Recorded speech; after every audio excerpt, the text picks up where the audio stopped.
So this is the question number 1 from exercise 7.3, cos 2 by 2x plus 5.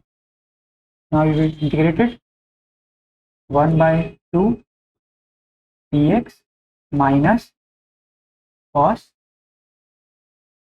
2 into 2x plus 5 dx.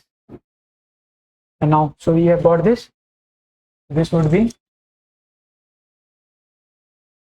x by 2, and that's minus cos 4x plus 10 by 2. This is x by 2 minus sine 4x plus 10 by 8 plus c. This is the final answer.